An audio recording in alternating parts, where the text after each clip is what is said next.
Grand plaisir aujourd'hui de vous recevoir sur ce plateau, Dorothée Gilbert et Hugo Marchand. Bonjour à tous les deux. Bonjour. Merci beaucoup d'être là. Vous êtes tous les deux danseurs étoiles à l'Opéra de Paris et vous dansez ensemble Mayerling à l'Opéra Garnier, c'est jusqu'à la mi-novembre. C'est un ballet du chorégraphe britannique Kenneth Macmillan qui fait son entrée dans le répertoire de l'opéra. C'est un petit événement dans le monde de la danse. On va vous regarder danser et on en reparle juste après.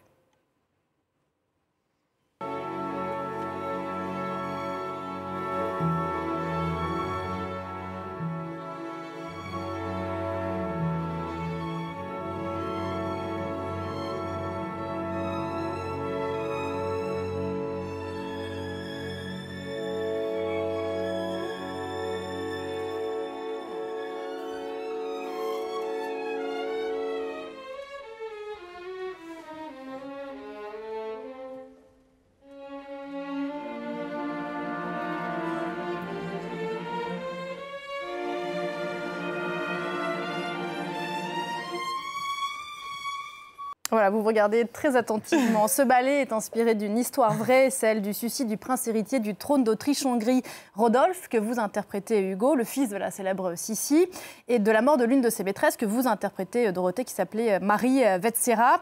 Mayerling, c'est le nom du pavillon de chasse où ces deux personnes sont décédées. C'était aux alentours de Vienne à la fin du 19e siècle. Macmillan voulait des acteurs-danseurs pour ce ballet. Vous, Dorothée, qui aimez les ballets qui racontent des histoires, vous êtes servie. Ah oui, bah c'est un rôle magnifique, assez complexe, parce que finalement, elle n'est pas très souvent là, mais quand elle est là, il faut qu'elle soit vraiment dans le personnage. Contrairement à d'autres ballets où on construit le personnage sur scène, là, le personnage se construit beaucoup en coulisses, avant d'arriver.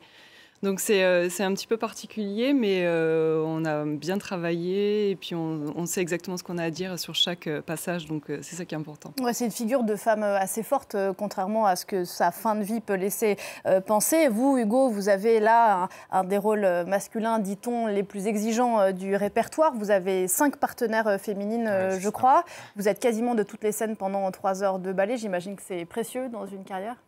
Oui, c'est génial, c'est un grand voyage en fait. Ce qui est très intéressant dans Mayerling, c'est qu'on est un anti-héros. En fait, on n'est pas aimé finalement, on est un personnage violent. Sale type. On est un sale type, agressif. Alors évidemment, tout ça, il y a des raisons pour lesquelles il est comme ça. Et on peut trouver un attachement et quelque chose de touchant dans ce personnage qui souffre énormément. Mais c'est tout le challenge aussi de réussir à se faire aimer d'une partie du public pour qu'il soit touché par ce double suicide à la fin. Donc c'est vraiment un personnage intéressant qui a beaucoup d'épaisseur, beaucoup de couches différentes, contrairement à des personnages de ballet qui peuvent être un peu plus manichéens, voilà, des gentils princes qui souffrent, etc. Là, on est vraiment sur un personnage d'une humanité assez frappante, avec presque un côté psychanalytique très intéressant à rechercher dans tous les rapports qu'il peut avoir avec sa mère, avec son père, avec les femmes de manière générale. Oui, c'est un ballet à la narration très dense, c'est un ballet extraordinairement physique aussi, ce qui est assez dingue. J'ai lu que vous, avec le niveau qui est le vôtre, à vous deux, il vous faut pour un ballet comme ça avoir un entraînement physique encore plus particulier. Il y a notamment beaucoup de portées quasi acrobatiques, quoi. C'est-à-dire que pour Rodolphe, en fait, on a des pas de deux qui sont très techniques, qui souvent peuvent être dansés avec une seule danseuse. Nous, souvent, on danse ensemble sur ces grands ballets, mais on a une seule partenaire qui est la même, avec le même corps, qu'on connaît très bien. Et là, en fait, il y a 8 pas de deux qui sont très techniques, mais avec 5 partenaires différents. Donc 5 corps différents, 5 personnalités différentes, 5 personnes qui ont une sensibilité avec des réactions différentes. Donc finalement, le challenge est double, puisque la technique est complexe, mais en plus de ça, on a des gens différents en face de soi. Donc c'est vrai qu'au niveau physique, musculaire, moi j'ai vraiment travaillé mon corps, le haut du corps, différemment pour éviter les blessures d'épaule, les blessures de coude, de dos, pour réussir à aller au bout de la série. Voilà, pour que les gens qui se rendent compte réalisent ce que ça veut dire quand vous sortez de scène, Dorothée. Ça donne la photo qu'on va voir dans un instant. Elle a été prise par quelqu'un que vous connaissez bien, à la ville qui est votre mari, qui s'appelle James Bort. Alors, ce n'est pas une photo de sortie de Mayerling, c'est une photo de sortie du Lac des Cygnes. Mais disons que, voilà, comment on sort après 3 heures de danse comme ça? Alors, vous dansez un petit peu moins que 3 heures, mais comment on est physique? Dans quel état on est quand on sort d'un ballet comme ça? On est vidé généralement, parce que sur scène, on donne tout, que ce soit physiquement ou même psychologiquement, artistiquement. Donc, on se sent heureux, mais vidé.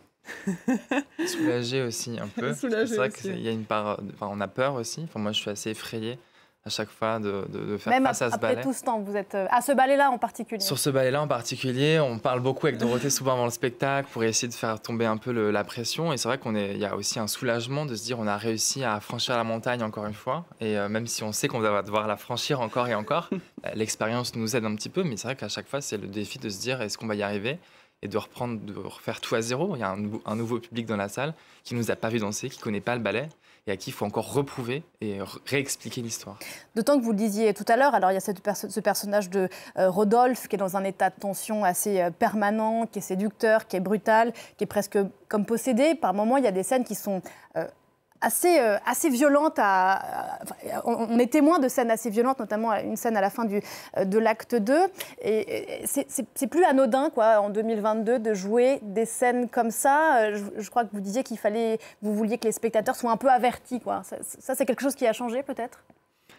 C'est vrai qu'on en avait parlé même entre nous avant, de se dire comment le public aujourd'hui en 2022 va accueillir une œuvre où on montre en fait les relations qu'il pouvait y avoir à la fin du XIXe siècle avec un personnage un peu fou quand même et malade et spécialement violent envers les femmes. Et donc on s'était dit comment amener ça en fait dans une histoire sans que les gens soient choqués, sans que les gens soient vraiment trop bousculés en allant au théâtre.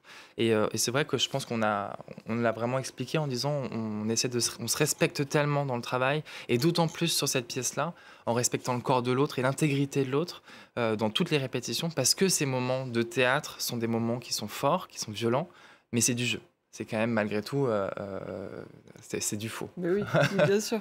Non, puis voilà, comme le disait Hugo, on se connaît tellement bien, on se respecte tellement qu'on sait jusqu'à quel point on peut aller. On connaît l'autre, on connaît ses réactions. Donc, et puis, en effet, c'est aussi nos personnages qui sont comme ça, c'est pas nous.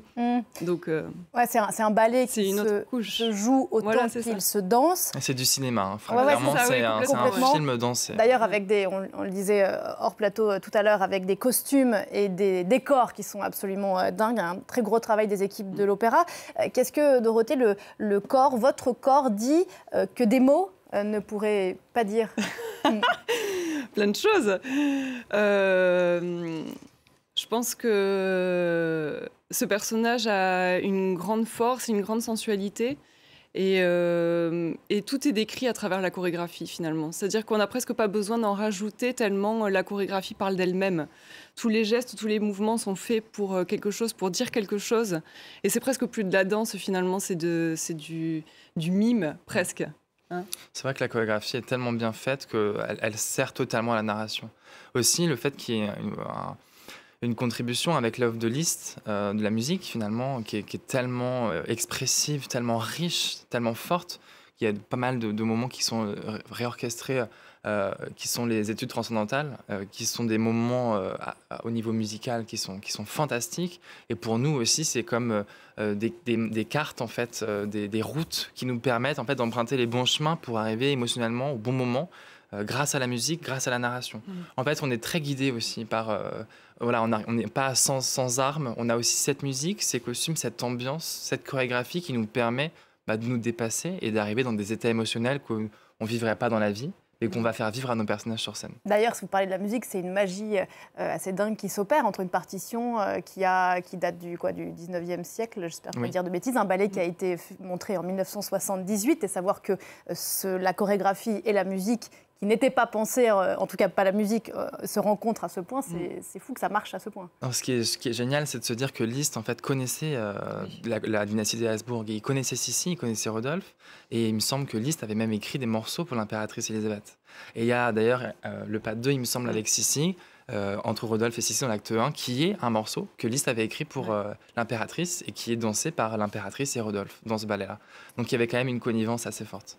À propos de qu'on va puiser en soi pour danser, vous en parliez tout à l'heure, je voulais vous soumettre une citation d'un philosophe allemand, rassurez-vous, elle est pas très compliquée, de Nietzsche, donc, qui pour le coup est un anti-Rodolphe, tant la vie comptait pour lui, et tant la résistance aux pressions sociales et de l'histoire était importante pour lui.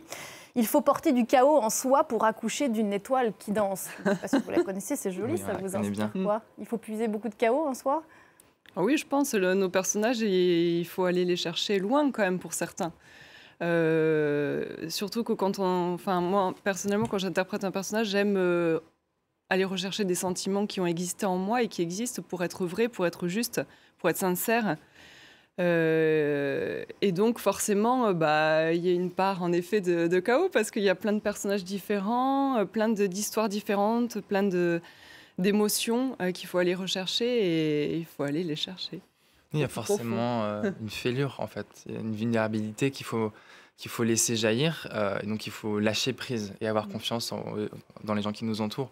Mais forcément qu'on est un peu fêlé quand même dans tous ces états.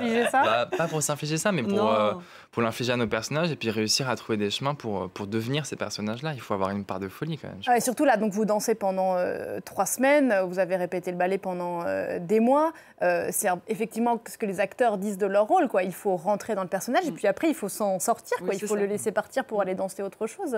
C'est une forme de deuil aussi qu'on fait peut-être de son rôle. Oui, quand on termine la série de spectacles, il y a toujours un petit moment de nostalgie, de se dire qu'on va laisser une histoire, des émotions, tout ce qu'on a vécu sur scène, pour aller récupérer un autre personnage ailleurs avec une autre histoire. Mais il y a toujours un petit moment, oui, de nostalgie, je trouve. Et c'est ce qu'on voyait sur la photo de Dorothée tout à l'heure. C'est du Lac des Cygnes. Du Lac des Cygnes, c'est à quel point en fait on se prépare pour le spectacle, pour investir un personnage, on le vit. Et après, on doit le délaisser. Donc, en fait, c'est vraiment une montagne. En fait, on se prépare, on le vit et on l'arrête sur du court terme, mais du moyen terme aussi, puisqu'on doit faire le deuil de ces personnages quand ça se termine, effectivement. Vous avez eu l'honneur ou la lourde tâche, c'est selon d'assumer la première de Mayerling tous les deux, qui a été incroyablement applaudie. Ça fait un moment, vous le disiez tout à l'heure, que vous dansez ensemble. Souvent, les gens qui vous voient danser disent que vous ne faites plus qu'un sur scène. Comment expliquez-vous parfois ça marche comme ça? C'est quoi? C'est l'admiration, c'est le respect, c'est une intimité? Plein de choses, je pense. C'est une alchimie, c'est le fait qu'on travaille régulièrement ensemble, c'est le fait qu'on se comprend, qu'on a les mêmes exigences. Donc en studio, on va aller aussi loin dans le travail l'un que l'autre. Et puis c'est... Oui, on ne l'explique pas en fait, c'est quelque chose, ça marche ou ça marche pas, c'est comme dans la vie, il y a des gens, on rencontre, c'est une évidence et là c'est une évidence artistique je pense. Puis il y a une confiance en fait aussi qui est tellement poussée, tellement forte que le corps de l'autre devient un outil pour faire un seul. Et c'est vrai que considérer le corps de l'autre comme un outil de travail, ça demande, mais c'est vrai parce que c'est ça. C'est bizarre de dire comme ça, mais c'est vrai. Mais dans le travail, c'est ça, parce qu'en fait, nos deux corps vont faire un seul pour l'histoire, pour les pas de deux, pour la technique. Et donc, il faut une confiance en l'autre en fait qui est très forte. Ouais, il faut ça sur scène pour. Mais surtout sur des pas de deux comme ça. On s'embrasse, on s'écrase, on se frappe. Non, ça c'est pas tellement difficile. C'est surtout l'enchaînement des portées qui sont très difficiles avec la tête en bas, etc. Et où Rodolphe, le personnage d'Hugo, arrive et il est complètement crevé parce que ça fait déjà 3 heures qu'il a dansé avec plein de partenaires. Il faut avoir une confiance énorme parce que on fait des mouvements rapides. Compliqué, les prises sont très difficiles. Si on rate une prise, c'est l'enchaînement, ça fait boule de neige, donc c'est vrai qu'il faut avoir... c'est dangereux. Enfin, moi, en tant que partenaire, je suis un peu inquiet de temps en temps et je me sens la responsabilité de ne pas blesser mes partenaires parce que je les ai au-dessus de la tête. Si j'ai un moment de faiblesse et qu'elles tombent, elles peuvent se faire très mal, donc peut-être même plus. Donc j'ai quand même la responsabilité aussi de prendre soin de leur corps. Et c'est pour ça qu'il y avait cette préparation physique aussi spécifique avant, d'être très fort physiquement au niveau du haut du corps pour vraiment ne pas les mettre en danger. Un mot à propos d'Étoile, en tout cas de l'une de celles qui vous a précédé. Je ne devais pas vous piéger, l'Espagnol José Martinez qui vient d'être nommé directeur de la danse après 8 années un peu compliquées au sein du ballet. Je ne vais pas vous demander ce que vous pensez de son arrivée parce que je sais que vous n'allez pas me répondre. En revanche, il a dit cette phrase qu'il fallait amener la danse classique selon lui dans le 21e siècle. Qu'est-ce que ça veut dire selon vous? Enfin, comment voudriez-vous faire de cette phrase la vôtre? C'est vrai que moi je trouve ça très rassurant de l'entendre dire ça.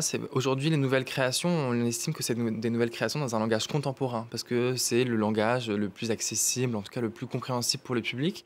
Et en fait on peut créer des nouveaux ballets avec un langage classique. Il faut simplement un beau livret, une belle partition et puis des gens de talent pour chorégraphier. Et José, je crois, a cette envie-là et je trouve ça très rassurant de l'entendre le dire.